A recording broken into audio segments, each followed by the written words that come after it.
नमस्कार. मी चैत्रा नियमकर तुमच्यासाठी घेऊन आली आहे विवाह कथेचा दुसरा भाग. चला तर मग करूया सुरुवात.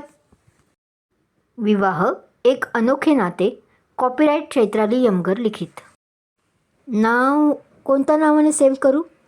ती आता त्याला थोडी रागातच बोलते आणि मोबाईलकडेही निर्देश करते. राग या गोष्टीचा.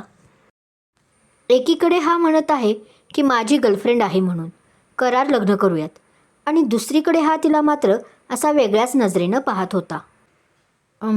काही म्हणालीस का? पण त्याच्या कानापर्यंत आवाज जात नाही. नाही, मी केलाय सेव्ह. अरे, हे कसले नाव ठेवले आहे? आणि तिने तो दिलेला मोबाईल हातात घेऊन सेव्ह झालेला नंबर पाहत आश्चर्य व्यक्त करत म्हटला. का? काय झालं? आवडलं नाही का? पण त्याला असं पाहून ती फनकाऱ्यात बोलते. नाही, तसं नाही, पण जरा वेगळे वाटले ना. तो आता हसत बोलतो. म्हणजे उद्या जाऊन मोबाईलमध्ये तुझा नंबर कोणत्या नावाने सेव्ह केला आहे हे पाहिले तर हसतीलच ना. असं काय मी वेगळं नावाने सेव्ह केलं आहे? पण त्याला असं हसताना पाहून ती आता मात्र विचित्र नजरेनं पाहत बोलते. हे बघा मिस्टर अर्णव रायजादा, ते माझं नाव आहे. खूप छान आहे, आशी, आणि त्याच नावाने मी सेव्ह केलं आहे. हां, आता तुम्हाला जर आवडलं नसेल माझं नाव तर. ती मात्र वेगळ्याच ॲटिट्यूडमध्ये बोलली आता. नाही, मला तुझ्या नावाचा काहीच इश्यू नाही. रादर मला हे नाव खूप आवडते. तो आता खूप गंभीर होत बोलतो, ज्यामुळे तिच्या कपाळावर नापसंतीचे जाळे उमटले. बट आर यू शुअर की तू तुझ्या याच नावाने सेव्ह केला आहेस नंबर? पण तोही आता पुढे तिला टशन देत बोलतो. आता हे काय भलतेच, पण तिला त्याच्या अशा बोलण्याची जाम चीड येते. हे बघा, मला माझं नाव चांगलंच माहीत आहे. आणि हे पहा, म्हणतच ती त्याच्या हातून त्याचा मोबाईल हिसकावून पुढे ते कॉन्टॅक्ट लिस्ट ओपन करतच बोलायला लागते. आणि माझ्या नावाचं स्पेलिंगही मला. ती पुढे वाक्य पूर्ण करणार तसं तिच्या लक्षात आपली चूक येते. हाय रे दैया. आणि तिने ते नाव वाचून मोबाईल घेतलेला तो हात आपल्या कपाळावर मारत जीभ अर्धवट काढत म्हणते, ज्यात ती खूप लोभस वाटत होती. कुणीही तिच्या प्रेमात पडावे इतकी गोड होती ती तशीही. कळाले आता मी काय नक्की म्हणत होतो? तो तिच्या एक्सप्रेशनवर भुलला नसेल असं थोडीच होणार होते, पण तरीही तो मनावर कंट्रोल करत हसत बोलतो. नाही, म्हणजे हे असं करार बायको तुला म्हणायला मला काहीच प्रॉब्लेम नाही.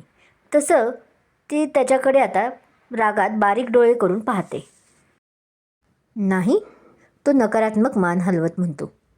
हो, ते असं चार चौघात कसं म्हणणार, नाही का? कराराची बायको जरा ऑकवर्डच वाटते, नाही का? तो आता तिची मस्करी घेत होता आणि ती फक्त याला डोळे फाडून पाहत होती.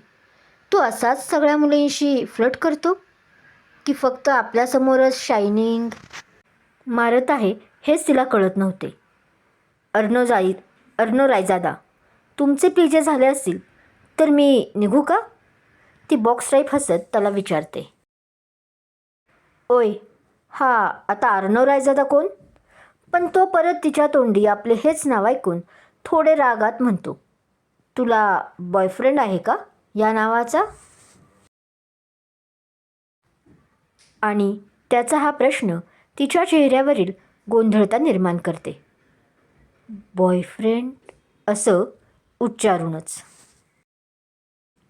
का? काय झालं?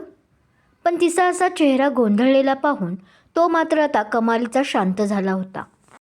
नाही काही. आता ती थोडी अडखळली. आणि नाही आहे कुणी मला बॉयफ्रेंड. हो, पण एक खास मित्र होता. तिने थोडे अर्धसत्य सांगितलं.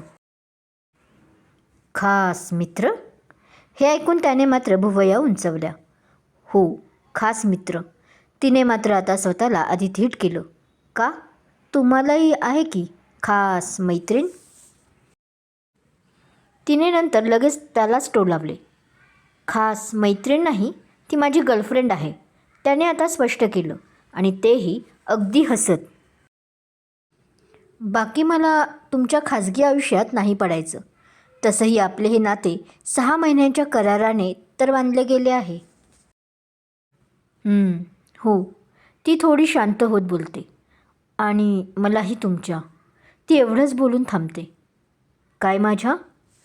तो लगेच सवाल करतो. अहो, म्हणजे मलाही तुमच्या पर्सनलमध्ये नाही पडायचं, तिने आता स्पष्ट केलं. पण खरंच दोघे नव्हते पडणार का? हे तर पुढेच कळणार होते. बरं, मग मी निघू? आता पुढे काय बोलायचं असा प्रश्न मनात आल्याने शेवटी 1-2 मिनिटाचा पॉज घेत ती विचारते. तुम्हाला माझी गर्लफ्रेंड आहे हे ऐकून राग नाही आला? तो समोर दिसणाऱ्या मावळत्या सूर्याला पाहत तिला म्हणतो. तरीही तरीही तुमच्याशी मी विवाह करत आहे याचा? पण यावर ती काय बोलणार? तिच्या तोंडून फक्त हुंकार आला. त्याने तिच्याकडे पाहिले तर त्याला उगाच ती कुठंतरी हरवले आहे असं वाटले. तुम्ही येऊ शकता. उद्या कॉल करेन मी. तसा आता तो तिच्याकडे पाहत हसून बोलला. कराराची बायको? आणि आता डोळाही मारत पुढे तिला चिडवले. सॉरी, ते माझ्याकडून. ती आता ओशाळली. तुम्ही त्या जागी माझं नाव टाकाल का? आशी आशी कदम म्हणून? It's okay. त्यावर तो गोड हसला. Don't be panic. माझा मोबाईल कुणी घेत नाही, त्यानेच पुढे कूल अंदाजात म्हटले. हो, पण तरी, तिने जरा ऑकवर्ड होऊन म्हटले. मी म्हटलं ना, इट्स ओके. त्याने आता थोडे दाबतच म्हटले. बरं, उशीर होईल तुम्हाला. तुमचं घर विरारला आहे तर. पुढे तोच कॅज्युअल बोलावं तसं बोलला. अरे हो. तिचंही मग घड्याळात लक्ष गेले. 6:30च्या आसपास टाईम झाला तसा झाला होता. इतकाही नव्हता उशीर झाला तिला. पण तरीही ती हो म्हणाली. येते मी. भेटू उद्या. ती आता हसून बोलली. हो, पण येताना आपले सामानही आणा, त्याने आठवण करून दिली. असं वाटत होतं जणू त्यालाही त्यांची भेट संपूच नये. पण गर्लफ्रेंड असूनही तिच्या प्रेमात पडत होता का? आता याचं उत्तर तर पुढेच कळेल. तुम्हाला हा भाग कसा वाटला समीक्षा देऊन नक्की सांगा. क्रमशः.